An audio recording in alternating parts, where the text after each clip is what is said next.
muy interesante. Primero vamos a ir al libro de los Salmos.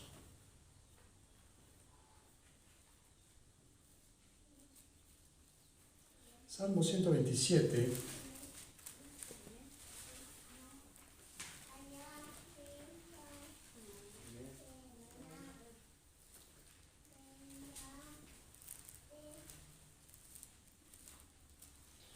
En el versículo 3 nos dice la Escritura: He aquí, herencia de Jehová son los hijos, cosa de estima el fruto del vientre. Entonces, hoy vamos a hablar acerca de los hijos. Hoy vamos a hablar acerca de cómo un padre puede encaminar a un hijo, puede hacerlo, instruirlo, guiarlo. Y como un padre también, o una madre, estamos hablando, puede también destruir la vida de sus propios hijos. Ya hace algún tiempo tuvimos un tema que decía, cuando los padres son un peligro para sus hijos. Todo esto viene a colación. El miércoles les comentaba de cierta situación de la cual fui testigo. Fui a la tienda, estaba una mamá joven con un niño pequeño, como de 5 años, quizás menos. El niño le decía que le comprara algo y le medio lloraba, no estaba haciendo tampoco un berrinche ni nada así. Y esta mamá le hablaba fuerte, duro, groseramente a su hijo. Le decía, no te voy a comprar nada porque eres un maricón. No le decía maricón, le decía una palabra más fuerte. Dice, porque andas de maricón ahí con tu papá y le dices todo lo que yo hago, que salgo, que esto. Igual tu papá es un maricón, también así palabras duras, ¿no? Y el niño volvía a insistirle que si le compraba algo, ¿no? Y entonces me ponía yo a pensar cómo esta madre, sin saberlo, porque es por ignorancia, ¿no? Cómo una madre puede herir tanto el corazón de un niño. Ese niño va a quedar marcado en su futuro por todas las cosas que su misma madre le dijo. Y esta madre no tiene este conocimiento, y a veces la maldad llena nuestros corazones. Para muchas mamás, para muchos papás, los hijos son un estorbo, los hijos son una carga, los hijos son algo que vino como un accidente, como un problema. Pero aquí la palabra de Dios nos dice que los hijos son ¿qué? Son una herencia ¿de quién? De Dios. Y que todos nosotros un día vamos a dar cuenta por quiénes, por nuestros hijos. Dice la Escritura que todos daremos cuenta delante de Dios de cualquier palabra ociosa que salga de nuestros labios. Todas las palabras que nosotros dijimos, que nosotros expresamos, cuando maldijimos a nuestros hijos, todas esas palabras vamos a tener que dar cuenta delante de Dios. Hay muchos ejemplos de cómo los padres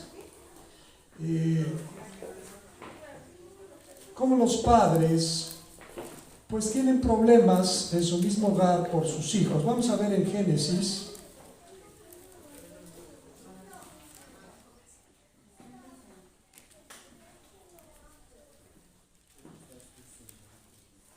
Génesis capítulo 35.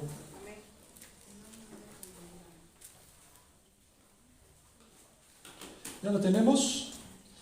Dice en el versículo 22. Aconteció que cuando moraba Israel en aquella tierra, fue Rubén y durmió con Bilha, la concubina de su padre, lo cual llegó a saber Israel. Ahora bien, los hijos de Israel fueron 12. Los hijos de Lea, Rubén, el primogénito, Jacob, Simeón, Leví, Judá, Isaacar y Zabulón. Aquí vamos a recordar que Lea fue la mujer que su padre Labán, su padre de Lea, su suegro de Jacob, le engañó porque él había hecho un trato, había pedido la mano ¿de quién? De Raquel, pero le dio a la primogénita en vez de a Raquel. Bueno, los hijos que tuvo Jacob con Lea. Fueron Rubén, Simeón, Leví, Judá, Isaacar y Saúl. Los hijos de Raquel, José y Benjamín. Estos son los dos hijos, las dos mujeres que legalmente tenía Jacob. Pero recuerden que en el pleito que tuvieron las mujeres por el esposo, cada mujer le dio a su sierva, a su esclava como mujer, a Jacob, y Jacob también tuvo hijos con estas mujeres. Los hijos de Bilha, sierva de Raquel, Dan y Neftalí, nada más tuvo dos. Tuvo dos con Raquel, tuvo dos con ¿quién? Bilha. Con Bilha. Y los hijos de Silpa, sierva de Lea, Gad, Aser, estos fueron los hijos de Jacob que le nacieron en Padán Aram. Bueno, Jacob fue un hombre que vivió una vida turbulenta. Usted recuerda cómo tiene que huir de su casa porque engañó a su papá siguiendo consejo de ¿quién? De su mamá, y entonces tuvo que huir y llegó hasta donde Labán, donde fue engañado y vivió una vida de trampas con su suegro, que era su patrón. Lo hemos hablado ya varias veces. Pero hubo un problema que tuvo Jacob. Jacob tuvo un encuentro con Dios, le prometió, hizo un pacto con él, le dijo: Señor, si tú me bendices, yo de todo lo que me des voy a apartar el diezmo para ti. Cuando Jacob se fue de su casa, iba sin nada, iba pobre. Cuando Jacob regresó, era un hombre próspero, con una familia grande. O sea que Dios le había ¿qué? Cumplido, Dios le había bendecido. Pero hubo un problema, y esto es lo que vamos a ver. A veces los padres no ponemos atención en nuestros hijos. A veces nosotros como padres no estamos poniendo la atención adecuada en quiénes. Los hijos de Jacob le dieron una serie de problemas. Simplemente ahorita el 22 que leíamos, que yo iba a leer solamente los hijos, vemos una de las situaciones. Dice, miren: aconteció que cuando moraba Israel en aquella tierra, fue Rubén. Rubén fue el primogénito, hijo de Lea, su hijo mayor, su hijo primogénito.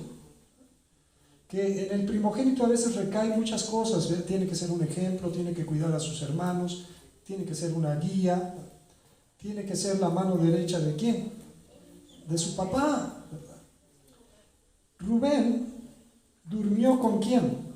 Con Bilha, que era la mujer que le había dado Raquel a Jacob como mujer para que tuviera ¿qué? Hijos. O sea, tuvo una relación el hijo de Jacob con la mujer de su padre,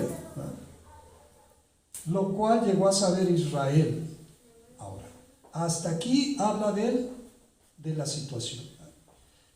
¿Crearía esa situación algo tremendo en esa familia? Pues claro que sí.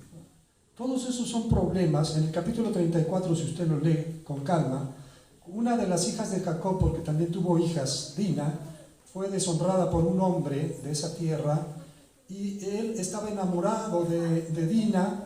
Entonces, aunque la deshonró, fue con su papá y fueron a hablar con la familia y le fueron a decir que estaba enamorado, que estaba arrepentido de lo que había hecho, que quería casarse con ella, que quería que emparentaran, que sus hijos e hijas tuvieran esa unión, ¿verdad? Los hijos de Israel, los hijos de Jacob, le dijeron: está muy bien, ¿nos parece? Bien. Pero le estaban hablando palabras de mentira, o sea, no eran sinceros. Está bien, lo único que tienen que hacer para que nosotros podamos emparentar es que todos los varones de ese pueblo, de esa ciudad, se circunciden, porque nosotros tenemos un mandato de Dios que tenemos que circuncidarnos. Si no, no podemos hacer esta unión de las familias. Y a los hombres les pareció bien y se circuncidaron. Cuando un hombre se circuncida siendo ya grande, incluso de niño a veces hay situaciones, pero de grande es algo muy problemático, doloroso. Dice que a los 3 días, cuando los dolores eran más fuertes y las situaciones eran más tremendas, los hijos de Israel se levantaron, llegaron al pueblo, mataron a todos para desquitarse de lo que ese hombre le había hecho. ¿A quién? A su hermana. O sea, y Jacob les habló palabras duras a sus hijos, pero no pudo poner orden en su propia casa. Vamos a ver aquí en el capítulo 34, verso 30, que esto lo organizaron Simeón y Leví, hijos de Lea. Dice: entonces dijo Jacob a Simeón y Leví: me habéis turbado con hacerme abominable a los moradores de esta tierra, el cananeo, el fereceo, y teniendo yo pocos hombres, se juntarán contra mí, me atacarán, y seré destruido yo y mi casa. Ellos tenían una justificación diciendo que estaban molestos, que porque había tratado así a su hermana, pero el problema de los hijos de Jacob ya empezaba a gestar situaciones difíciles. ¿Sí? Cuando usted ve que sus hijos empiezan a tener problemas, empiezan a darle problemas, ¿qué debe de usted hacer? Buscar una ¿qué? Una solución. ¿Dónde se va a buscar la solución? Solamente en las manos de ¿quién? De Dios. Dice la Escritura: si Jehová no edifica la casa, en vano trabajan los que la edifican. Si Jehová no vela la ciudad, no guarda la ciudad, en vano vela la guardia. Entonces, ya Jacob estaba viendo que sus hijos eran problemáticos. Sus hijos tenían situaciones que no eran correctas delante de ¿quién? De Dios. En el capítulo 37 usted ve que sus propios hijos urden un plan y eliminan al favorito, que era José. Primero piensan en matarlo, y uno de sus hermanos interviene y dice: no lo matemos. Y ven la oportunidad de sacar un provecho y lo venden como esclavo. Usted conoce la historia. Entonces vemos cómo los hijos de Jacob trajeron problemas a la vida de la familia. Tuvieron que vivir, tuvieron que enfrentarse a sus situaciones. Cuando ya los vemos que se enfrentan con José en Egipto, cuando él es el segundo del reino de Egipto, ya ellos están arrepentidos, ellos han cambiado, ya su mentalidad es otra. Pero ¿por qué? Dice por ahí un dicho que dice el hermano, el pastor David, dice que pues si alguien quiere vivirla, tiene que ¿qué? Tiene que vivirla. No quieres entender por las buenas, Dios va a tratar con tus hijos, con tu ayuda o sin tu ayuda. Dios lo va a hacer. Pero si tú amas a tus hijos, tú debes de ponerle un ¿qué? Un alto a tus hijos. Vamos a ir al primer libro de Samuel. Elí, por este entonces, era el sacerdote, el sumo sacerdote, el sacerdote principal de Israel. Y los hijos de Elí no seguían el ejemplo de su padre. Recuerden que los sacerdotes eran por familia, la familia de Aarón. Así que los hijos de Aarón fueron sacerdotes, los hijos de sus hijos fueron sacerdotes. Así que Elí descendía de la familia de Aarón y sus hijos les correspondía el derecho, el honor, el privilegio de ser ¿qué? Sacerdotes. Por ahí recuerden también que Juan Bautista era del linaje sacerdotal de los hijos de Israel, de los hijos de Aarón. Ahora, dice en el verso 12 del capítulo 2 del primer libro de Samuel: los hijos de Elí eran hombres impíos. Un hombre impío es un hombre que no busca, que no tiene temor de ¿quién? Primero de Samuel, capítulo 2, verso 12. Los hijos de Elí eran hombres impíos y sin embargo estaban ejerciendo el sacerdocio y no tenían conocimiento de ¿quién? De Jehová. ¿Con qué limpiará, dice la Escritura, el joven su camino? ¿Con guardar qué? Por eso vamos a ver más adelante la obligación de los padres de instruir a nuestros hijos en el camino de ¿quién? En el camino del Señor. Estos hijos de Elí, aunque eran sacerdotes, no tenían conocimiento de ¿quién? Ese conocimiento no va a venir así de la noche a la mañana. Tiene que ser una disciplina, tiene que ser una constancia, tiene que haber un orden, tiene que haber una guía para que nuestros hijos amen a Dios, tengan conocimiento. Es como cuando aquel etíope que tenía un corazón por las cosas de Dios había venido a Jerusalén a adorar. Y cuando Felipe se acercó al carro, la pregunta que Felipe le hace es la pregunta que nosotros debemos de hacerle a nuestros hijos y nosotros mismos. Le dice, ¿entiendes lo que lees? Porque estaba leyendo al profeta. ¿A qué profeta estaba leyendo? Isaías. ¿Entiendes lo que lees? La respuesta del etíope es mucho más interesante porque nos hace reflexionar. Dice, ¿cómo entenderé si no hay alguien que me lo que me lo explique? No, los padres tenemos que aprender a explicarles la palabra. ¿A quién? A nuestros hijos. Los hijos de Elí no tenían conocimiento.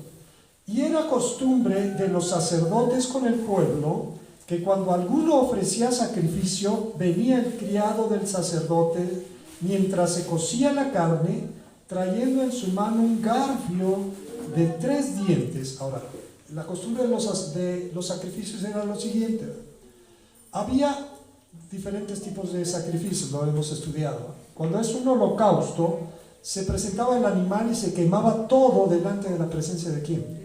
De Dios. Un holocausto completo delante del Señor. Cuando era un sacrificio, se presentaba el animal, se degollaba, se cocía. Una parte era para la familia y una parte era para el sacerdote, pero tenía que ser equitativo, ¿verdad?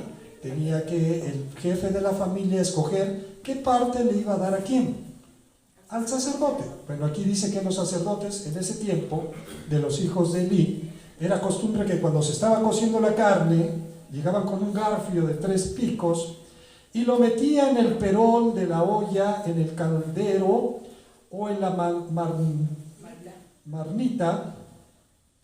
Y todo lo que sacaba el garfio, el sacerdote lo tomaba para sí. O sea, significa que había un abuso. No era como estaba establecido por Dios, sino que el sacerdote agandallaba al que estaba ofreciendo el ¿qué? El sacrificio. De esta manera hacían en todo Israel, con todo israelita que venía a Silo. Asimismo, antes de quemar la grosura, venía el criado del sacerdote y decía al que sacrificaba: da carne para que asar para el sacerdote, porque no tomará de ti carne cocida, sino cruda. Y si el hombre le respondía: queme la grosura primero y después toma tanto como quieras, él respondía: no, sino dámela ahora mismo, de otra manera yo la tomaré por la fe. Está dando ejemplos de que las cosas no estaban haciéndose bien. Las cosas no se estaban haciendo de una forma correcta. Era pues muy grande delante de Jehová el pecado de los jóvenes, porque los hombres, ¿qué hacían? Menospreciaban las ofrendas de Jehová. Eso hay que tener mucho cuidado. Cuando nosotros empezamos a menospreciar las cosas de ¿quién? De Dios. Cuando venir hoy a reunirnos es como cualquier cosa, como algo sin importancia, como una costumbre nada más, estamos mal. Estamos mal. Y debemos de tener mucho cuidado con lo que estamos haciendo. Ellos menospreciaban las cosas de ¿quién? ¿Cómo se menosprecian las cosas de Dios? De muchas formas, ¿no? Cuando usted va a traer una ofrenda al Señor, dice por ahí, hay unas instrucciones en el Nuevo Testamento, ¿no? Dice, miren, cada uno tiene que apartar el primer día de la semana. ¿Cuál es el primer día de la semana? El domingo. Cada uno debe de apartar el primer día de la semana lo que vaya a ofrecerle a quién, según lo haya prosperado. Una forma de menospreciar las cosas de Dios es no venir preparado. Se dice, vamos a ofrendar, ya empieza usted a buscar, no, nada más traigo 5 pesos, nada más traigo. O sea, no estás tomando en serio las cosas de quién. Es mejor que ni siquiera le des eso, porque tú crees que lo va a ver ¿qué? Bien. Tú dirás, nadie se da cuenta, yo hermano lo he hecho. Pero se lo estás dando ¿a quién? A Dios. Dios no se dará cuenta. Dios no verá tu corazón. Ahora, no hablemos ya también de los diezmos, porque si el diezmo tú dices, ay, no, es que no me va a alcanzar, nada más le voy a dar tanto. O sea, ¿a quién estás engañando? ¿A quién? ¿A Dios lo estarás engañando? ¿Estarás menospreciando las cosas de Dios? Claro que sí. Entonces ellos, aunque hacían las cosas de Dios, estaban menospreciando las cosas de ¿quién? Las ofrendas de Jehová. Y el joven Samuel ministraba en la presencia de Jehová vestido de un efod de lino. Pero Elí, verso 22, era muy viejo. Elí era muy viejo. Y oía de todo lo que sus hijos hacían con todo Israel. O sea, Elí no estaba ajeno a lo que estaba sucediendo. Jacob sabía, conocía la forma en que se conducían ¿quiénes? Sus hijos. Elí también lo sabía. Y como dormían con las mujeres que velaban a la puerta del tabernáculo de reunión, y les dijo, ¿por qué hacéis cosas semejantes? Porque yo oigo de todo este pueblo vuestros malos procederes. No, hijos míos, porque no es buena la fama la que yo oigo, pues hacéis pecar al pueblo de ¿quién? Si pecar el hombre contra el hombre, los jueces lo juzgarán. Mas si alguno pecare contra Jehová, ¿quién rogará por él? Pero ellos, ¿qué pasó? No oyeron la voz de su padre, porque Jehová había resuelto hacerlos morir. Ok. Entonces, ahora, escuché un testimonio de un hermano, de una familia, y a veces quizás usted piense que es muy duro, que ellos eran cristianos, toda la familia iba a la iglesia, los hijos pues a veces van creciendo, hay épocas en la adolescencia en que los hijos pues a veces se rebelan, tienen conductas así medias. Y entonces uno de los hijos le dijo a los papás, miren, yo ya no voy a ir a la iglesia, y háganle como quieran. No me gusta, a mí no me gusta ir. Las típicas justificaciones de mucha gente, que dicen, no, ahí todos son hipócritas, ahí esto, ahí lo otro, aquí, aquello. O sea, todo juzgan todo lo demás, pero no saben cómo están, ¿qué? Actuando ellos, ¿verdad? Entonces, hay papás que cuando los hijos, hijito, pues bueno, vamos a estar orando por ti, vamos a estar pidiendo, vamos a estar rogando para que Dios te toque, Dios da. Uno diría, pues tal vez esa es lo que se debe de hacer. Pero estos papás no, estos papás sabían las cosas de Dios. No se andaban con cosas. Dijeron, está bien, dijo, ¿no quieres ir? No vayas. Si no quieres ir, no vayas. Pero, pues agarra tus cositas, ¿no? Porque aquí en la casa las reglas son estas. Aquí todos somos cristianos, aquí todos vamos a la iglesia. ¿No quieres ir? ¿Quieres vivir tu vida? ¿Quieres tomar tus decisiones? Ándale, que Dios te bendiga, agarra tus cosas y pues sabrás saber cómo, a dónde vas, a dónde vives, a dónde comes.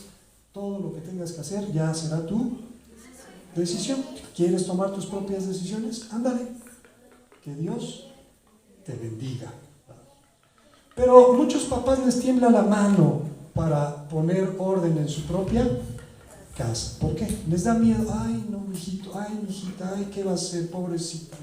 Y hay hijos, bueno, si lo vemos, se ve mal con la gente del mundo, conocemos ciertas personas, que el hijo se lamenta a su mamá, se llevan así de... Y uno diría, bueno, ¿cómo es posible, no? Pero fue algo que empezaron a ¿qué? A permitir. Empezaron a permitirlo y después ya no hay forma de arreglarlo. Eso ya no se va a arreglar. Y cuando discuten el hijo y la madre, se ven ajos y centellas, ¿va? Así se llevan, así hablan. Por allá conocemos también otras familias que la mamá sí, cuando reprende a los hijos, los maldice, los maltrata, les dice las peores groserías que usted se puede imaginar. Ahora, si eso es malo entre los que no conocen de Dios, hay también familias que, aunque conocen de Dios, tienen una boquita que no han aprendido a ¿qué? A frenar. Dice la Escritura que uno de los frutos del Espíritu es el dominio propio.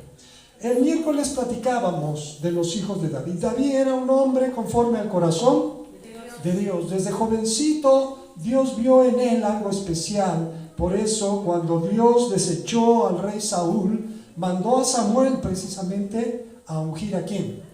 A David, cuando era un jovencito. Y David adoraba a Dios, tocaba el arpa cuando cuidaba las ovejas, componía salmos. Fue el héroe de Israel cuando derrotó al gigante Goliat. Todo lo que hacía David era prosperado porque Dios estaba con él. Y notamos cuando David fue al campo de batalla, usted recuerda esa parte, si no después lo busca ahí en 1 de Samuel, sus hermanos que eran mayores se habían alistado en el ejército y estaban en el ejército. El papá Isaí, el papá de David, estaba preocupado ¿por quiénes? Por sus hijos, y mandó a David, dice, mira, llévales provisiones, llévales queso, llévales pan, y checa cómo están tus hermanos y me traes la noticia si están bien o están mal, si hay alguna circunstancia. Porque los padres siempre nos preocupamos ¿por quiénes? Por los hijos, ¿no? Cuando llegó David, ¿no?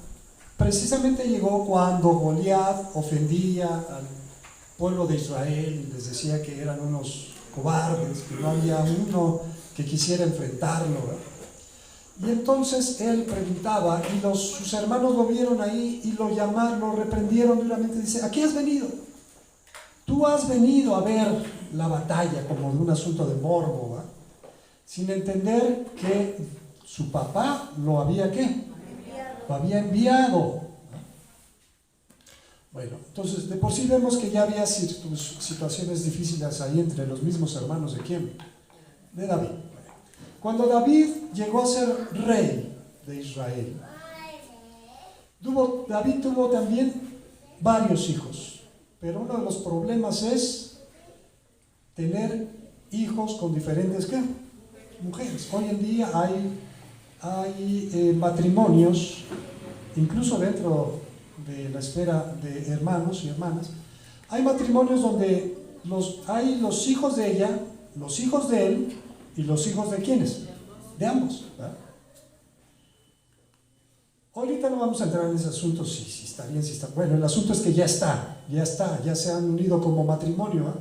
Pero hay hijos de ella, hay hijos de él y hay hijos de los dos.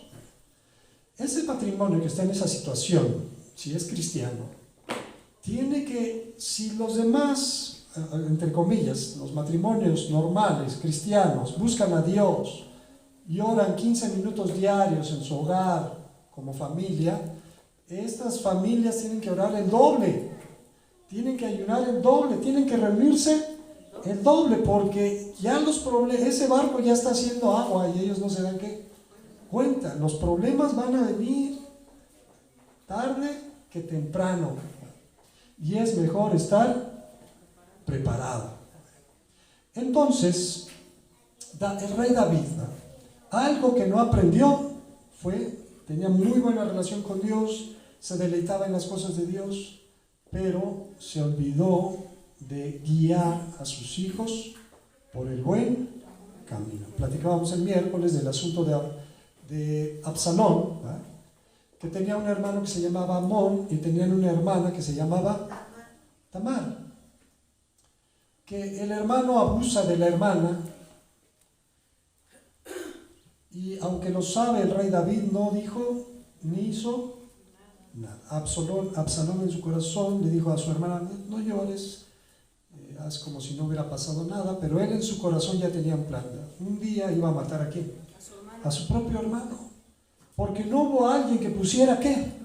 Orden dentro de su propia casa. Ya aquí les he platicado de cosas tremendas que han sucedido en familias que, bueno, mixtas, que unos conocen de Dios y otros no, donde un hermano acuchilló al otro, ¿no?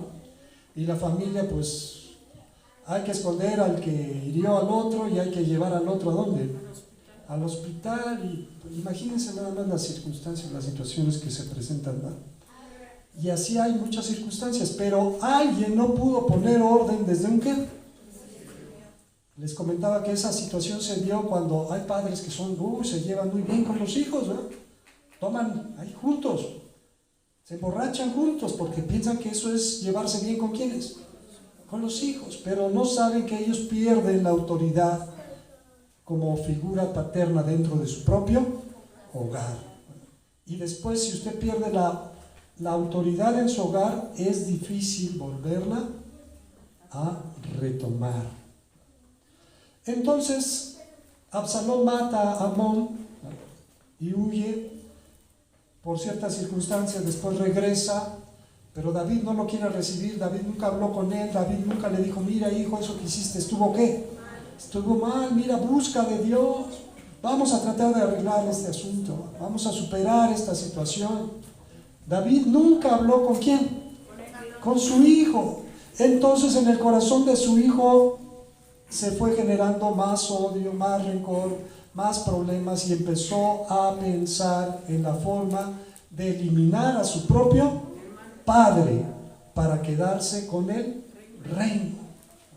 Imagínense ahora, el hijo no solo había matado a su hermano, sino ahora quería eliminar ¿a quién? A su propio papá. Y uno diría: bueno, David si era el rey, era el ungido de Jehová.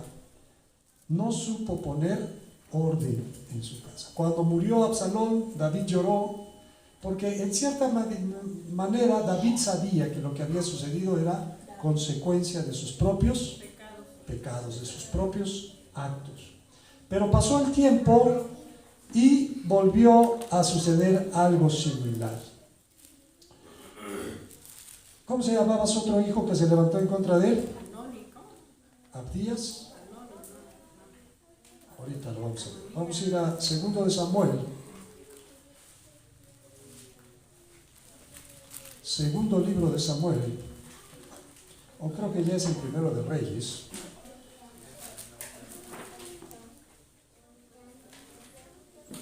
Primero de Reyes, capítulo 1. Adonías. Entonces, versículo 5. Entonces Adonías, hijo de Agit, se rebeló. Cuando los hijos se rebelan, ¿qué deben de hacer los padres? ¿Qué deberán de hacer? Al término de la calle o al término de la palabra. Al término de la palabra. ¿Qué deben de hacer los padres con los hijos que se rebelan? Bueno, primero un padre debe de estar bajo la guía ¿de quién? De Dios. Si usted actúa como la carne, pues va a actuar mal.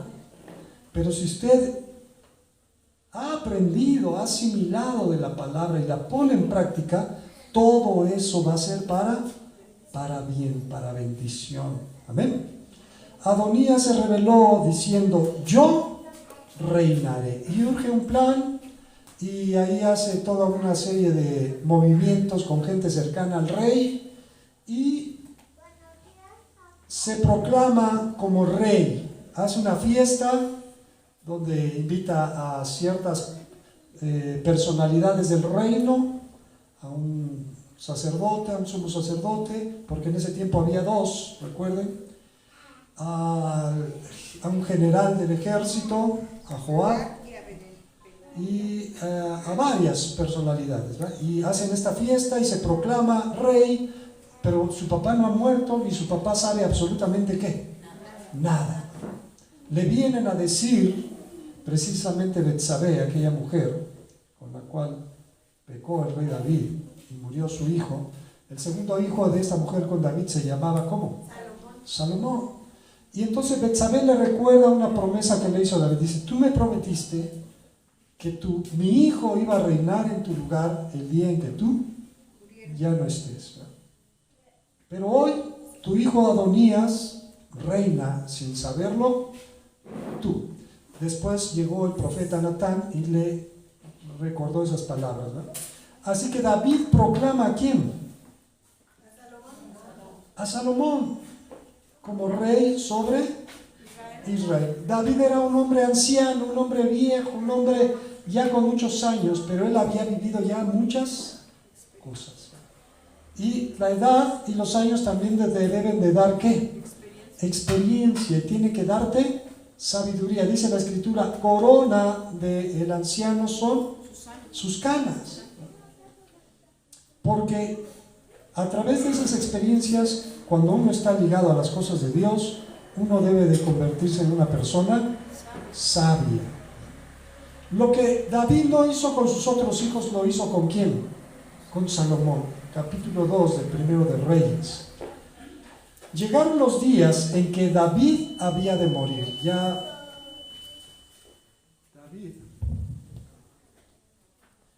David estaba al borde de la muerte. Ya en ese momento reinaba Salomón.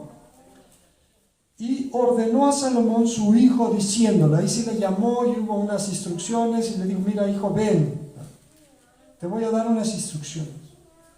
Yo ya me voy a morir, pero quiero que tú sepas algo importante. Te quiero transmitir algo que Dios me ha dado. Dice, yo sigo el camino de todos en la tierra. ¿Qué le dice? Esfuérzate y sé hombre. En otras palabras, lo mismo que Moisés le había dicho a Josué. Mira que te mando que te esfuerces y que seas muy valiente.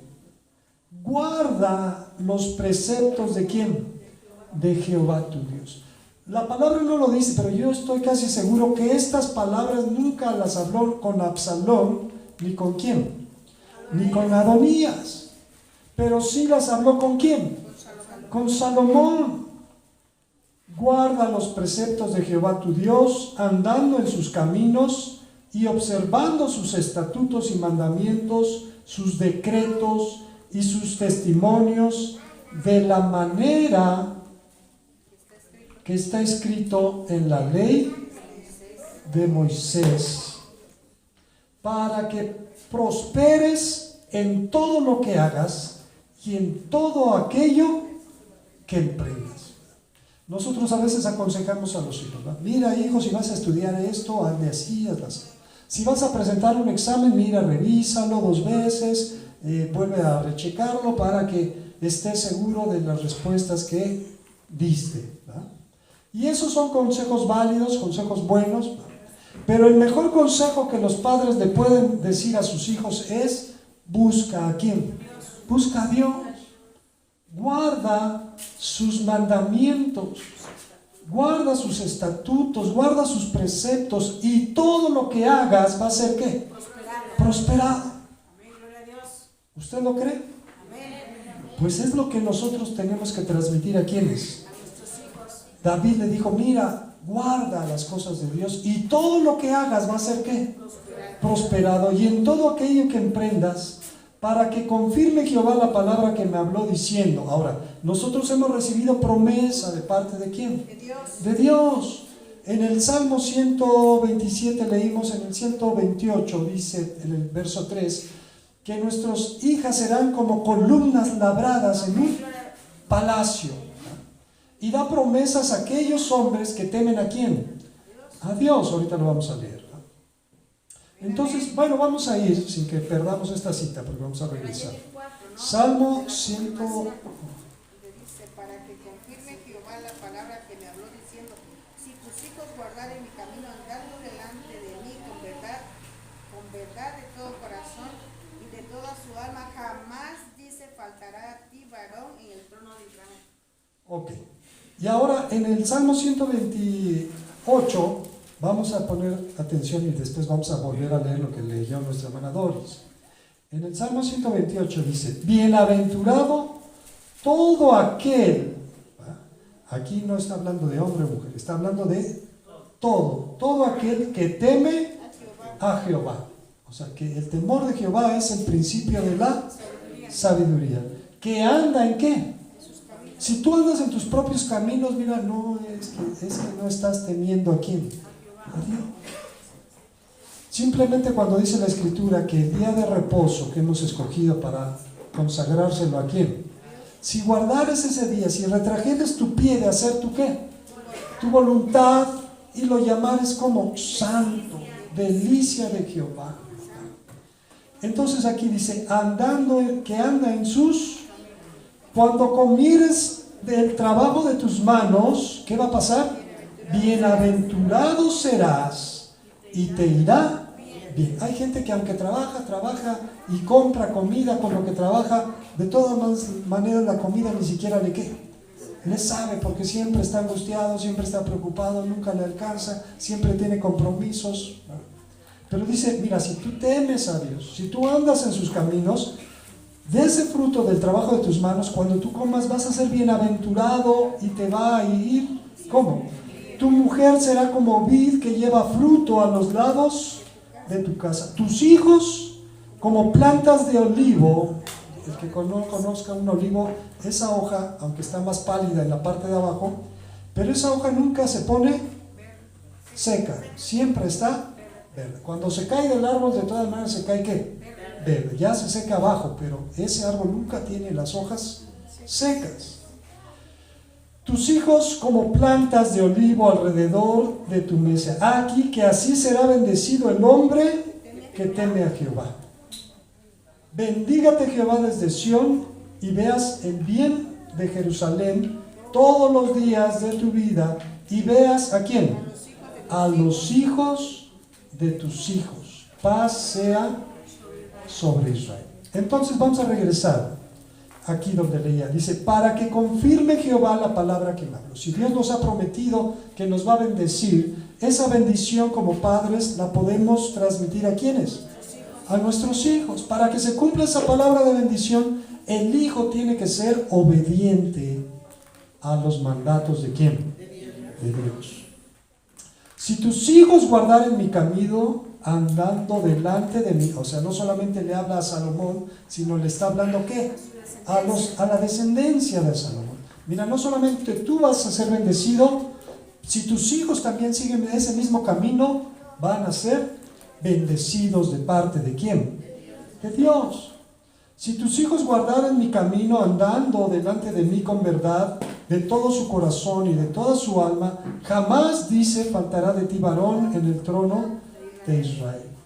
Y ya después le da otras instrucciones ya más prácticas. Mira, tú sabes cómo se portó fulano, cómo se portó sultano, las situaciones que te pasaron, lo que yo no pude arreglar, quiero que lo arregles tú.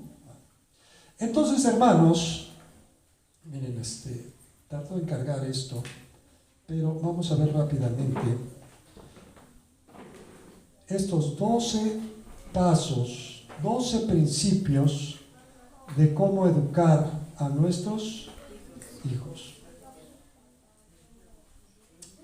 Dice, instruye al niño en su camino, Proverbios 22:6.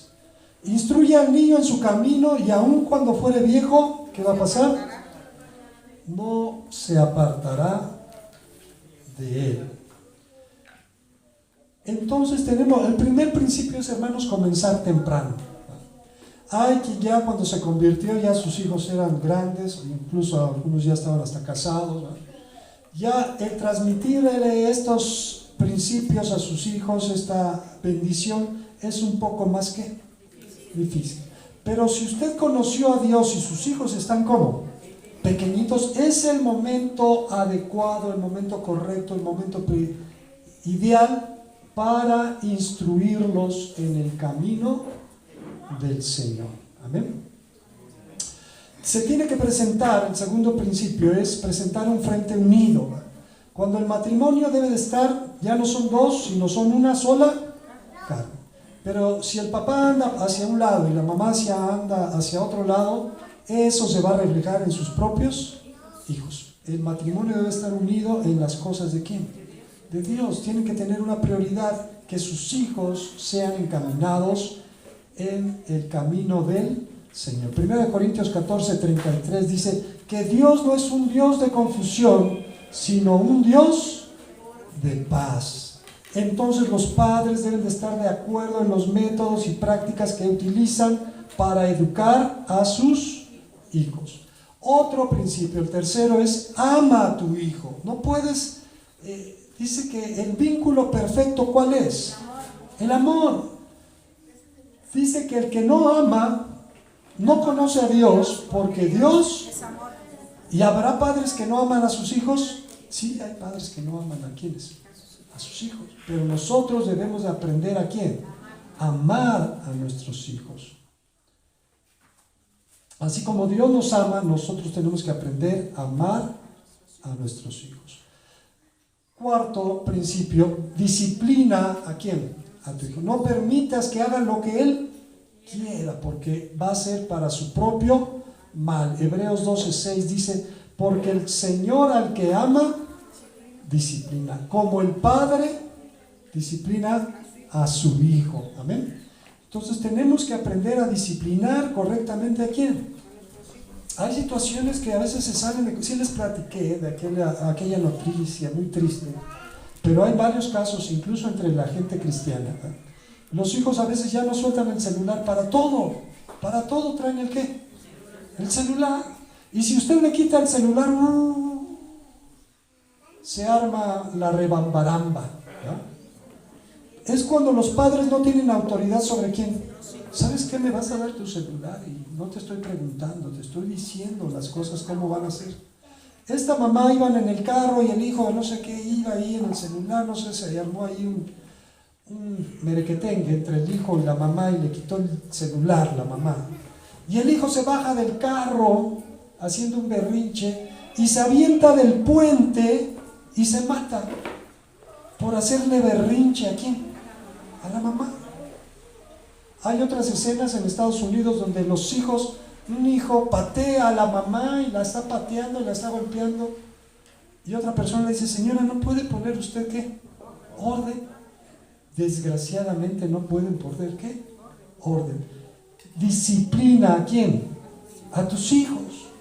Disciplinarlos, dice la Escritura, que no exasperéis a vuestros hijos. Disciplinarlo no es maltratarlo, disciplinarlo no es ser injusto, disciplinarlo no es porque a veces para regañarlos sí somos muy buenos, pero para felicitarlos, para reconocerles, para decirle, hijo, mira, yo te reconozco que eres obediente, que eres bueno, que siempre eres respetuoso. Nunca les damos cosas también que positivas a nuestros hijos, solamente las malas, ¿eh? Eres un burro, nunca vas a hacer nada, siempre eres lo mismo, eres un cochino. Hermanos, aprendamos a disciplinar a quienes. Tenemos que tener nuestras emociones bajo control cuando instruyamos a quién. Hay padres que cuando el hijo lo hizo enojar, le pega violentamente, le habla fuerte, ¿no? Y después está arrepentido y le dice, ay, es que ya la regué, pero ya no se puede ¿qué? Ya no se puede hacer nada. Dice la palabra del Señor que Él nos ha dado un espíritu no de temor, sino de poder, de amor y de ¿qué? Dominio propio. Nunca discipline a sus hijos cuando está usted en ira. Dice el Proverbio 16:32, mejor es el lento que se aira que el poderoso. La manera que respondemos a nuestros hijos les enseña a tratar con las situaciones en su propia vida. El ejemplo de los padres es muy poderoso sobre sus hijos. Hay por ahí una caricatura que usted quizás ha visto, que van caminando el niño chiquito, el padre, ¿no? Los dos van tomando refresco en la calle, el papá se lo acaba y lo avienta la lata por donde sea. ¿El hijo qué hace?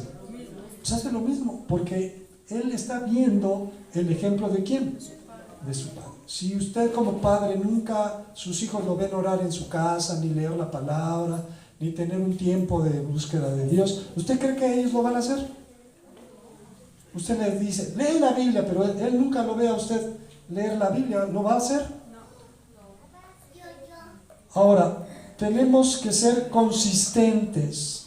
Dice en Hebreos 13:8, Jesucristo es el mismo ayer, hoy y por los siglos. La consistencia permite al niño desarrollar confianza y seguridad en ti y en tus instrucciones. Es como el papá que ve al hijo que está fumando y lo regaña y le reprende, pero si el papá también fuma, ¿con qué autoridad le va a poder qué? Decir. ¿No? O sea, tú debes de tener autoridad, pero debes de cumplir con las cosas de quién. Nunca subestimes la importancia de la actitud. En 1 de Samuel, capítulo 16, verso 7, es cuando Dios habla con Samuel, porque él veía a los hijos de Isaí, a los grandes, a los más fuertes, decía, de seguro este es el que Dios ha escogido. Y Dios le decía, no, no es ninguno de estos. Hasta que trajeron al más chiquito, al más débil, al más flaquito. Pero Dios le dice, es que Dios no ve lo que el hombre ve, porque Dios ve el corazón, no ve el exterior, sino ve el corazón. La obediencia forzada no produce más cualidades en el carácter que lo que hace la permisividad. El carácter es lo que somos por dentro. ¿En dónde? En el corazón.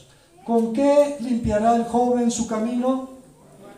Con guardar tu palabra.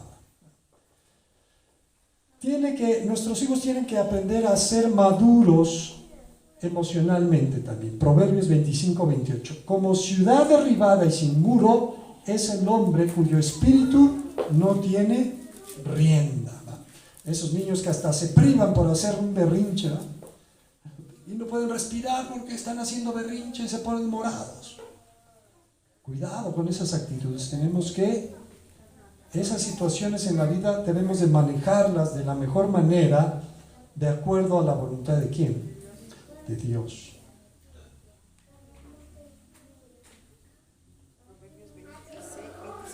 No permita que su hogar gire alrededor de su hijo también. Hay padres que el hijo no puede hacer esto, porque mi hijo no puede hacer aquello, porque mi hijo no puede ir acá, porque mi hijo también, ¿no? Los hijos son importantes en nuestro hogar, pero no tiene que ser el todo de nuestra ¿qué? Ya los hijos están casados, están grandes, de todas maneras son un problema para nosotros. Es que no puedo dejar de hacer esto porque el hijo, hay que irle a cuidar a los hijos, hay que irlo a llevar, hay que irlo a traer. No está bien eso también delante de quién. 1 Corintios 11:3 dice, pero quiero que sepáis que Cristo es la cabeza de todo varón, y el varón es cabeza de la mujer, y Dios la cabeza de Cristo. En el hogar debe de haber siempre un orden, el orden de parte de Dios. Los hijos deben de caber dentro de la estructura familiar y aprender a contribuir con esta. Amén. Imagínense que los hijos solamente nos traen dolores de cabeza. ¿Qué vimos en la vida de Jacob? Así eran sus ¿qué? Sus hijos, puros problemas. Si usted está dándose cuenta que en su casa sus hijos le dan puros problemas en vez de satisfacciones, ¿qué debe de hacer? Algo tiene que hacer. Hay un principio muy fácil. Mira, si tú quieres que las cosas sigan como están, no hagas ¿qué? No hagas nada. Síguete portando igual, sigue haciendo las cosas igual. Las cosas en tu casa van a estar iguales o peor. Pero si tú quieres que haya un cambio en tu hogar positivo, ¿qué tienes que hacer? Tienes que cambiar. Tienes que hacer las cosas de una forma diferente. Sé lo que quieres que tu hijo llegue a ser. Dice Mateo 5:16. Así alumbre vuestra luz delante de los hombres, para que vean vuestras buenas obras. Siempre debemos de darle buen ejemplo a ¿quiénes? A nuestros hijos. Siempre debemos de darle buenos ejemplos a nuestros hijos. Establece normas en tu hogar. Ya les decía de aquella casa de cristiana que el hijo se andaba rebelando, que ya no quiere ir a la iglesia. Está bien, hijo, no quieres ir a la iglesia, no vayas, pero aquí ya no cabes. Aquí es un hogar cristiano y aquí las normas son estas. Si no te parecen, pues la puerta está muy ¿qué? Está muy ancha. ¿Piensas que las cosas son fáciles afuera? A ver si es cierto. Porque a muchos hijos se les hace fácil. Dicen, no, yo me quiero ir, yo quiero vivir solo.